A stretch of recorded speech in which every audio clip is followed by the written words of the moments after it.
20대 초반에 영적으로 침체가 오니까 사람이 싫은 거예요. 학교 가다가 이제 버스를 타잖아요. 그 사람이 많으면 엄청 짜증이 나요. 왜 이렇게 이 시간에 버스를 타는 거야. 근데 제가 예수님을 깊이 만나고 나서요, 달라졌어요. 그래서 내가 50명을 전도했다, 100명을 전도했다, 몇 명을 전도했다, 그런 거 없어요. 사실은 다 하나님이 뒤에서 하시는 것입니다. 밖에 나가서 전도하려고 하잖아요. 그러면 다 뭐 하는 줄 아세요? 사람들이 다 핸드폰만 보고 있어요. 저 핸드폰으로 들어가겠다. 여러분, 예수님이 이 사마리아 한 여인에게 복음을 전하기 위해서 그녀를 찾아갑니다. 그리고 예수님은 이제 물 떨어온 사마리아 여인에게 복음을 전하고요. 그리고 그 여인이 예수님의 전도를 받아서 이제 예수님을 믿게 됩니다. 어둠 속에 있던 그 여인에게 빛이 임하게 됩니다. 그리고 나서 그녀의 삶이 어떻게 달라졌을까요? 증거자의 삶이 되었습니다. 믿는 분은 아멘 합시다. 살아계신 예수님을 진짜 만났습니까? 아멘. 예수님이 날 위해서 십자가에 죽으시고 또 피 흘리신 것을 정말 믿습니까? 예수님이 우리의 모든 죄를 용서해 주시고 예수님이 나와 영원토록 함께 하신다는 것을 믿습니까? 또 예수님을 믿지 않으면 정말 영원한 지옥과 불과 유형에 타는 못에 던져진다는 성경의 증언을 믿습니까? 그렇다면 우리가 어떻게 될까요? 예수님을 전해야 할 줄 믿습니다. 아멘. 5가지 말씀을 전하려고 하는데요. 첫 번째는 한번 따라합시다. 지금이 바로 증거할 때입니다. 여러분, 우리가 언제 증거해야 될까요? 35절 보니까 너희는 넉 달이 지나야 추수할 때가 이르겠다 하지 아니하느냐. 그러나 나는 너에게 이르노니 너희 눈을 들어 밭을 보라. 휘어져 추수하게 되었도다. 그러니까 제자들은 뭐라 그래요? 아직 추수할 때가 아닙니다. 넉 달이 남았습니다 라고 얘기하는데 예수님은 아니다. 지금 바로 추수할 때다라고 말하는 것입니다. 그리고 영적으로 둔한 우리는요, 가장 듣기 싫어하는 그 말과 설교가 있다고 하잖아요. 헌금하라. 그 다음에 전도해라. 이게 제일 듣기 싫어한다고 하지 않습니까? 특히 전도하는 게 더 부담을 가져요. 헌금이야 있는 물질 드리면 되는데 전도는 못 하겠는 거예요. 어떻게 전도를 맨날 하라고 하는지. 그래서 우리는요, 이 전도하라는 메시지를 들으면 아, 그래, 전도해야지. 근데 지금은 아니야. 이번 주는 아니야. 내일은 아니야. 다음에, 다음 달에, 내년에 언젠간 해야지. 그리고 미루고 또 미루는 것입니다. 그러나 예수님이 말하는 건 지금이 바로 추수할 때라는 거죠. 눈을 들어 밭을 봐라. 제자들은 아직 넉 달이 남았다라고 얘기를 하는데 예수님은 그게 아니고 지금이 추수할 때, 그래서 거리에 나가서 예수 그리스도를 증거할 때라는 것입니다. 아멘. 예수님께서 이것을 위해서 여러분의 그 직장에 보내셨고요. 그 공부를 하게 하셨고 그 친구를 만나게 하신 줄을 믿습니다. 그리스도인이라면요, 이거 다 알아요. 복음을 전해야 된다는 걸 알아요. 부모님께 효도해야 되는 거 알아요, 몰라요? 다 압니다. 근데 실제로 효도하는 사람은 많지 않죠. 그렇죠? 여러분, 운동해야 되는 거 다 알아요, 몰라요? 다 알아요. 근데 운동 안 하고 그냥 먹잖아요. 왜요? 미뤄요. 언젠가 운동해야지. 공부해야지. 뭐 영어 공부해야지. 언젠간 해야 된다 생각하고 미루는 겁니다. 이런 많은 사람들이 이 중대한 사명을 미루고요, 엉뚱한 것들에 마음을 쏟다가 결국에는 무덤 속으로 들어가는 것입니다. 제가 최근에도 이런 적이 있었습니다. 이 성도님의 부모님이 이제 위독하시다고 해서 급히 병원으로 갔어요. 가서 이제 복음을 전해달라고 하시는 거예요. 그래서 갔더니 산소 호흡기를 끼고 계셔요. 그래서 복음을 전했는데 듣는지 안 듣는지 알 수가 없어요. 그리고 그 자녀분이 저한테 이렇게 얘기하시더라고요. 목사님, 언젠가 복음을 전해야지 계속 미루다가 갑자기 우리 부모님이 이렇게 될 줄 몰랐어요. 내가 그때 더 적극적으로 기도하며 복음을 전했어야 되는데 못했어요. 이렇게 얘기를 하시더라고요. 내가 사랑하는 사람이, 또 사랑하는 친구가 언제까지 영원히 내 곁에 있는 것이 아닙니다. 우린 지금도 내 주변에 예수님을 믿지 않고 사랑하는 너무나 많은 사람들이 살고 있어요. 릭 워렌이라는 분이 계십니다.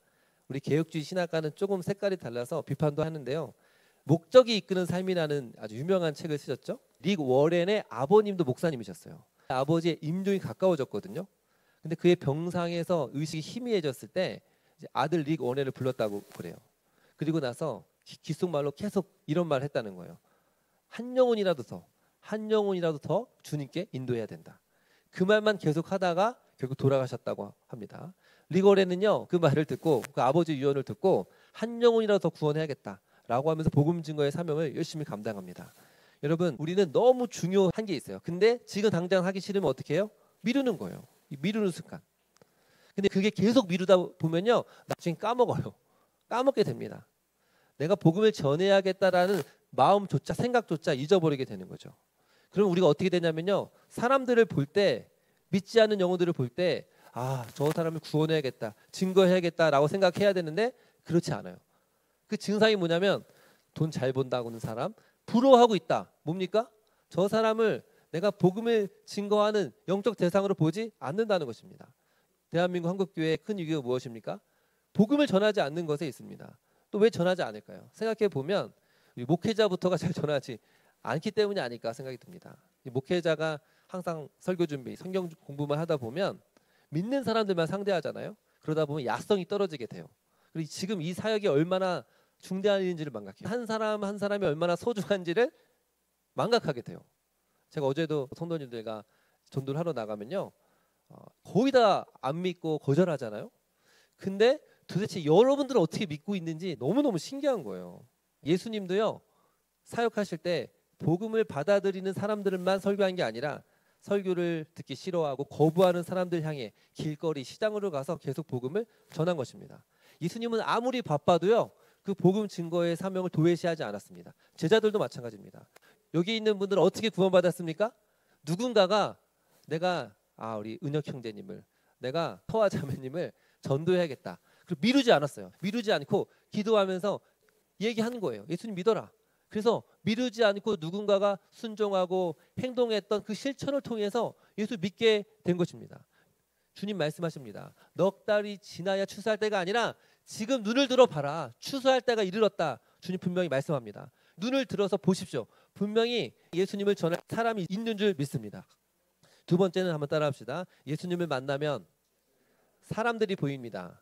사마리아 여인을 보십시오. 예수님을 만났어요. 그리고 그녀가 어떻게 됐냐면요, 28절 보니까요, 여자가 물동이를 버려두고 동네로 들어가서 사람들에게 이르되, 와, 물을 뜨러 왔다가 이제는 물 뜨는 거에 관심이 없고 물동이를 버려두고 동네로 들어갔다 그랬어요. 그리고 사람들에게 전도를 하기 시작합니다. 그녀는 어떤 사람이었습니까? 대인 기피증 환자였습니다. 사람들을 만나는 걸 싫어했어요. 그래서 한 낮에 그 이스라엘 지역, 그 사막 중동 지역이 얼마나 뜨거워요. 그 12시에 물을 뜨러오는 여자였어요. 혼자서. 근데 놀라운 변화가 일어났어요. 그녀가 분명히 사람을 싫어했던 사람이었는데 갑자기 동네에 들어가서 사람들이 말을 하는 겁니다. 내가 메시아를 만났다. 그 놀라운 메시아, 그 구약 성경에 예언된 그 예수 그리스도를 만났다. 너희도 그 사람을 만나봐라. 얘기를 하는 것입니다. 그 전까지는 사람들의 관심이 없었어요. 그냥 혼자 있는 게 제일 좋았어요. 그랬던 대인 기피증 환자가 예수님을 제대로 만나니까 사람들에게 다가가 말을 하고 복음을 전하고 있는 것입니다. 이게 놀라운 기적입니다, 여러분. 예수 그리스도를 제대로 만나면 변화되는 것이 있어요. 그 전에는 항상 바퀴벌레처럼 어둠 속으로 막 들어가요. 혼자 막 들어가고요. 동굴로 맨날 들어가요. 그래서 혼자 방에서 컴퓨터하고 혼자 상처받지 않으려고 그냥 사람이 싫어요, 사람이. 그리고 그녀는요, 결혼을 5번 실패하고 이혼당했잖아요. 낮은 자존감과 상처, 사람들의 수근수근 거림, 사람들이 어떻게 생각할까, 그로 인해서요, 사람들을 싫어했어요. 그런데 예수님을 만나자마자 어떻게 됐어요? 그 동네로 들어가서 오히려 전도를 하기 시작하는 거예요. 저도 예수님을 만나고 나서 놀라운 변화가 있었어요. 예수님을 제대로 만나기 전에는 사람이 싫어지는 순간이 있었어요. 20대 초반에 영적으로 침체가 오니까 막 사람 싫은 거예요. 사람을 만나면 에너지가 빨리고 떨어지는 거예요. 학교 가다가 이제 버스를 타잖아요. 사람이 엄청 많으면 엄청 짜증이 나요. 왜 이렇게 이 시간에 버스를 타는 거야? 그러다 학교를 가다가 구내식당에서 기다리면 또 짜증이 나요. 왜 이렇게 이 시간에 또 밥을 먹는 거야? 근데 제가 예수님을 깊이 만나고 나서요, 갑자기 달라졌어요. 버스를 타고 가는데 갑자기 노래가 흐르는 것처럼 한 명 한 명이 사랑스럽게 느껴지는 거예요. 사랑스럽게. 저 사람은 예수님 믿을까? 아이도 너무 이쁘고 할머니도 너무 귀하고 사람이 귀하게 여겨지는 거예요. 그러면서 나중에는 예수님을 전하고 싶다. 예수님을 전하고 싶은 마음이 막 불길같이 일어나는 거예요. 말하지 않으면 미칠 것 같아요. 저는 기독교가 진짜인가 아닌가 연구하고 싶어가지고 학교도 휴학하고 책만 읽고 혼자 성경 보고 혼자 기도하면서 진짜인지 아닌지 실험을 해봤잖아요. 근데 제가 1년 안에 결론을 내렸어요. 기독교가 정말 사실이구나. 논리적으로, 이성적으로, 역사적으로, 철학적으로 다 고민을 해봐도요, 기독교는 진짜 사실이다. 이거 완전 대박 소식 아닙니까? 예수님이 진짜 십자가에서 죽으시고 부활하셨구나. 성경 역사적 사실이구나. 이걸 깨달으니까요. 근데 바로 딜레마가 생기죠. 문제는 뭐냐면 이 엄청난 대박 사실을 알고 있는데 내 주위에는 이걸 믿지 않고 있는 사람들이 너무나 많다는 거예요. 너무나 많아요. 그래서 이 괴리 이거 어떻게 할까? 주님이 나를 불러서 그 사람들에게 복음을 전하라고 이런 은혜를 주셨구나. 그래서 제가 어떻게 예수님 전할 수 있을까? 그런 마음이 막 일어나더라고요. 대학을 다시 갔어요. 휴학을 했다가 다시 복학을 해서 대학교에 가서 전도를 하고 싶은데 어떻게 할까? 근데 한 무리들이 열심히 전도하더라고요. CCC 선교단체에서 열심히 복음을 전하더라고요. 그래서 제가 저도 가서 전도하고 싶습니다. 그러면서 제가 계속 전도를 했어요. 그리고 그 선교단체에서 훈련을 받으며 성장하게 됐거든요. 예수님을 진짜 만나면 사람들이 좋아져요. 그리고 그 사람들에게 내가 정말 좋아하고 내가 만난 예수님을 전하고 싶은 마음이 불길같이 일어난 줄 믿습니다. 아멘. 정말 가성비 좋은 맛집을 알고 있다. 숨겨진 명작 영화를 알면 어떻게 해야 돼요? 사람들이 말해주고 싶잖아요. 너무 좋은 예수님을 만나면 예수님을 그 친구들에게 그 사랑하는 사람들에게 전하고 싶은 것입니다. 특별히 이 사마리아 여인은요. 옆 동네에 가서 전한 게 아니에요. 자기가 살고 있던 동네에 들어가서 예수님을 전한 거예요. 우리가 복음을 전해야 할 첫 번째 대상은 내가 일상에서 자주 만나는 사람들인 줄 믿습니다. 아멘. 이미 관계가 어느 정도 형성되어 있잖아요. 라포가 형성되어 있기 때문에 다가가서 전하기가 쉬운 거예요. 적어도 이 사람은 사기꾼은 아니다. 신천지는 아니다. 이런 생각이 다 있잖아요. 사마리아 사람들이 깜짝 놀랐을 거예요. 아니 분명 이 사람이 대인 기피증 환자 소심한 사람인데 갑자기 담대하게 예수님을 전하니까요. 놀란 거예요. 아니 이 여인이 왜 이렇게 변한 거지? 가까운 사람들이요.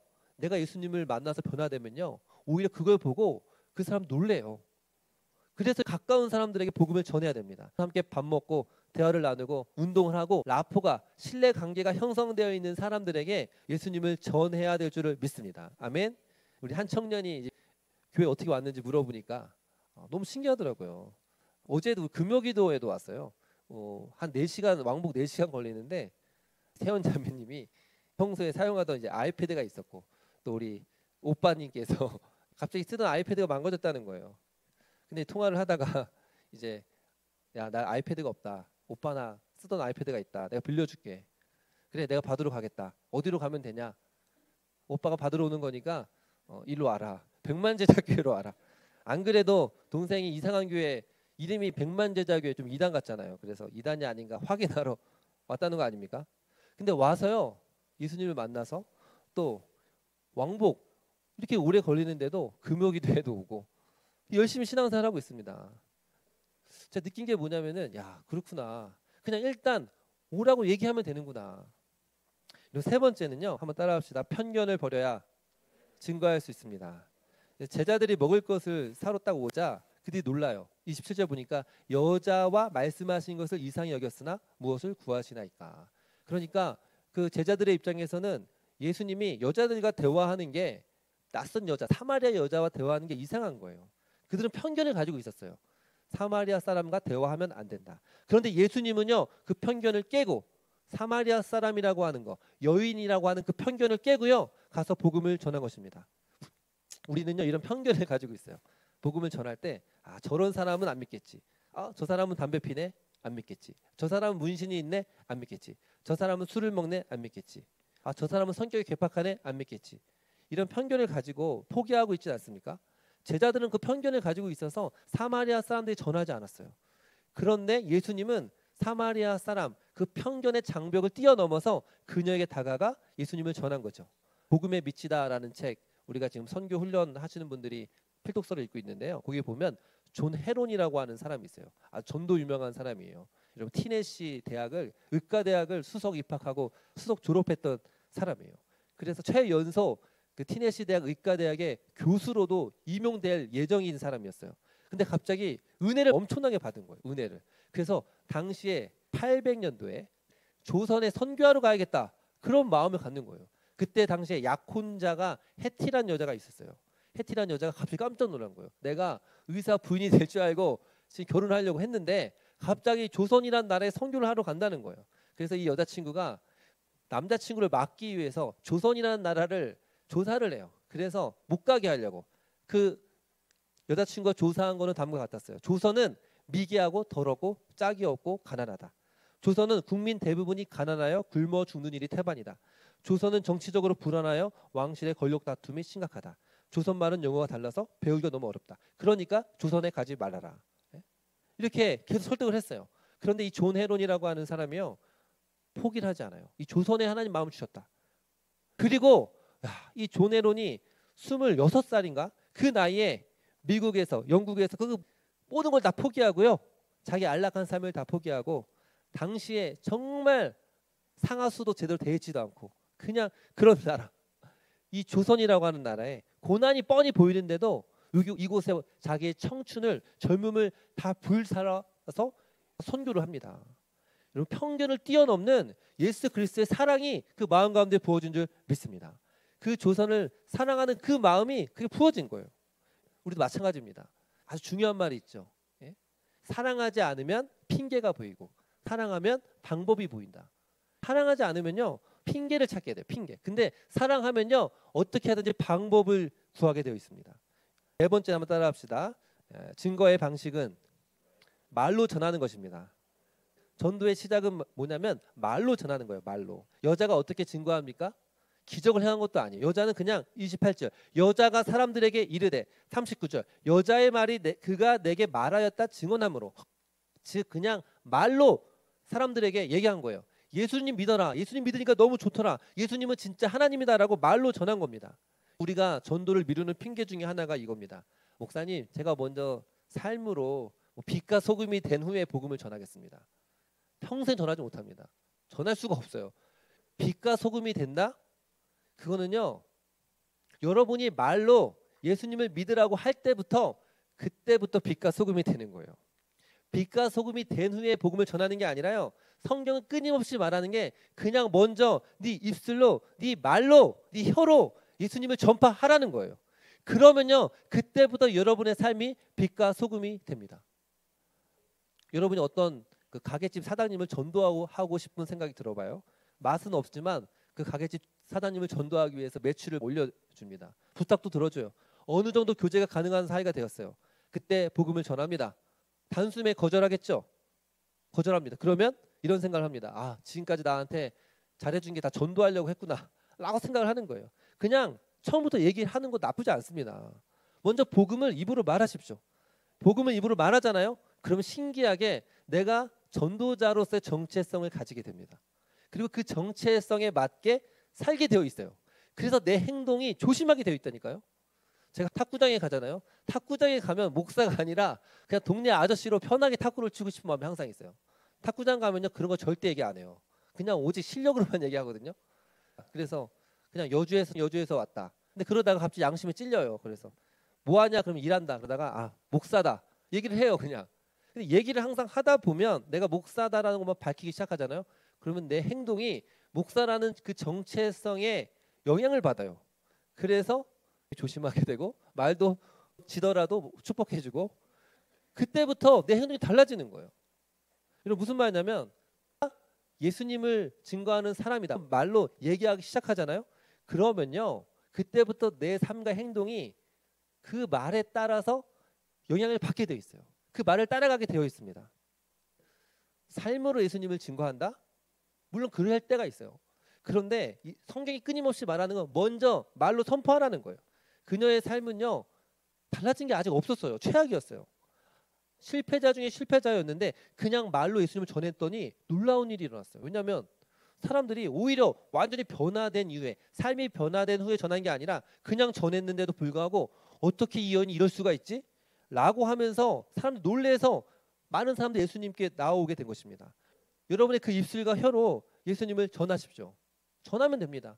네? 가게에서도 계산하면서도 명함 만들어서 주기도 하고, 예수님 믿으십시오. 네? 그러면서 고기 구워주는 사람에게도 참 고생합니다. 그러면서 우리는 백만제자교회 우리 최지욱 성도님입니다. 얘기하면서 예수님을 얘기하는 것입니다. 말할 때 간증 형식으로 말하는 게 좋습니다. 간증. 네? 우리의 자녀들이 있습니까? 자녀들에게 특별히 간증 형식으로 예수님을 전하십시오. 간증이 뭐냐면요, 후기잖아요. 후기는요, 반박할 수가 없어요. 내가 그런 경험을 했다는 아닙니까? 내가 중학교 때 갑자기 숨을 못 쉬어서 죽게 되었는데, 기도했는데 갑자기 숨이 쉬어지는 거야. 아, 설이나 너도 힘들 때 기도해. 엄마 아빠가 어렸을 때 자존감이 매우 낮고 힘들었어. 근데 예수님을 만나고 나니까 내 삶이 달라지고 행복해졌어. 간증 형식으로 예수님을 증거하잖아요. 반드시 듣게 되어 있어요. 고린도전서 2장 1절과 5절 말씀 보면 형제들아 내가 너에게 나아가 하나님의 증거를 전할 때에 말과 지혜의 아름다운 것으로 하지 아니하였으니 그다음 2절에 보면 내가 너희 중에서 예수 그리스도와 그가 십자가에 못 박히신 것 외에는 아무것도 알지 아니하고 작정하였습니다. 아멘. 그러니까 어떤 말을 많이 해야 되냐면 이거 얘기하면 돼요. 아들아 딸아 친구야, 예수님이 너를 위해 십자가에 죽으셨어. 예수님이 너를 사랑하셔서 그 십자가에서 너의 핏값을, 너의 모든 죄를 담당하고 죽으셨어. 그 얘기를 계속 해주면 돼요. 2장 4절에 보면 내 말과 전도함이 설득력 있는 지혜의 말로 하지 아니하고 다만 성령의 나타나신가 능력으로 하여. 말을 잘해서 전도하는 게 아니고요, 성령님을 의지하며 기도하면서 얘기할 때 그 말 한마디가 나중에 그 영혼을 흔들어서 예수님께 돌아오게 하는 줄을 믿습니다. 아멘. 5번째는 결과는 하나님께 맡겨야 합니다. 한번 따라합시다. 결과는 하나님께 맡겨야 합니다. 우리가 복음을 증거할 때 왜 전도하지 않을까 생각해보면 토요일마다 전도를 하러 나갑니다. 그러면 물티슈를 나눠주고 예수님 믿으라고 얘기하면 10명 중에 한 5명은 믿죠. 어제 토요일날 물티슈를 한 200개 나눠줬을 거예요. 근데 한 명도 안 했잖아요. 복음을 전했는데 바로 즉각적으로 열매가 오면 성도님들도 재미있어서 다 올 거예요. 근데 왜 안 오냐면 해도 안 되는 것 같거든요. 해도. 그래서 실망하고 낙심해서 이거 되나 하고 안 합니다. 근데 여러분 절대 그렇지 않습니다. 오늘 37절 38절 보면 그런즉 한 사람이 심고 다른 사람이 거둔다는 말이 옳도다. 내가 너희로 노력하지 아니한 것을 거두러 보내었노니 다른 사람들은 노력하였고 너희는 그들이 노력한 것에 참여하였느니라. 이렇게 말합니다. 이게 무슨 말입니까? 한 사람은 심는 사람이 있고 한 사람은 거두는 사람이 있어요. 복음을 어떤 사람이 믿게 될 때 절대로 그 한 사람 혼자서 그 사람을 다 구원한 게 아니에요. 그 전에 물밑 작업이 다 있는 거예요. 어떤 사람이 씨를 뿌리는 사람이 있었고요. 또 어떤 사람이 그 사이에 물을 주는 사람이 있었고 또 양분을 주는 사람이 있었고요. 한 사람이 복음을 받아들이기까지는 한 번으로 되지 않습니다. 한 사람이 구원 얻기까지는 많은 사람들의 기도와 전도가 있는 것입니다. 내가 처음 전하잖아요. 그러면 흔들리지 않아요. 근데 두 번째 사람이 전하면요 조금 흔들립니다. 세 번째 사람이 전하면요 마음이 조금 열려요. 그러다가 결정적인 순간에 삶의 풍파가 만나고 막 어렵고 힘들 때 막 카톡 사진에 보면 바다 사진이 있고 마침표 3개 있고 그럴 때 갑자기 또 누군가 얘기하잖아요. 그러면 갑자기 그때 마음이 열려요. 교회 오는 것입니다. 그 추수의 때 마음이 열리는 때가 있는 거예요. 그리고 그때 복음을 전한 사람은 그때 거둔 것뿐이에요. 물병 이론이라 그러잖아요. 이 컵에다가 누가 좀 따랐어요. 좀 따랐어요. 좀 따랐어요. 그리고 마지막에 따른 사람이 거두는 거예요. 그러므로 복음 증거에는 실패가 없는 줄 믿습니다. 아멘. 어떤 사람은 씨앗을 뿌리고 어떤 사람은 물을 주고 어떤 사람은 양분을 공급합니다. 그리고 어떤 사람은 거둡니다. 결과를 내가 다 보려고 하지 마십시오. 그냥 예수님을 전하는 것 자체 주님이 기뻐하십니다. 그래서요 전도에 실패가 있다 없다? 없어요. 그래서 전도가 너무 좋은 거예요. 한번 따라합시다. 전도란 결과는 하나님께 맡기고 성령 안에서 예수님을 전하는 것입니다.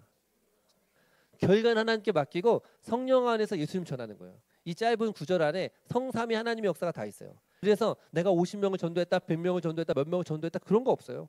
사실은 다 하나님이 뒤에서 하시는 것입니다. 한 사람이 예수님 믿으려면요 그 사람을 위해 기도했던 부모님, 무명의 거리의 전도자들, 또 그에게 전도하려고 했던 기도했던 친구들이 쌓이고 쌓여서 하나님이 그걸 사용하셔서 구원하는 줄 믿습니다.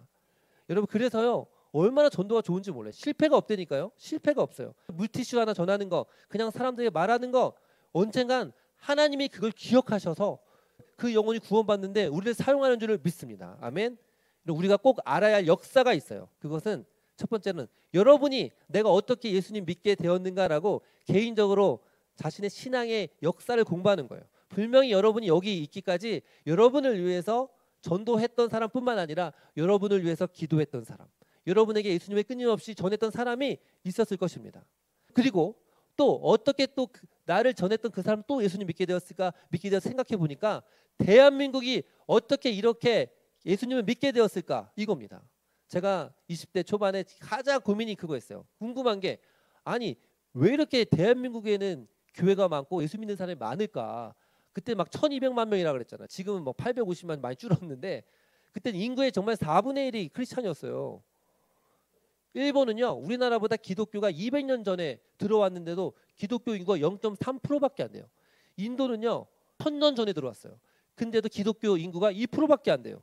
우리나라는 100년도 안 됐는데 기독교 인구가 어떻게 돼요?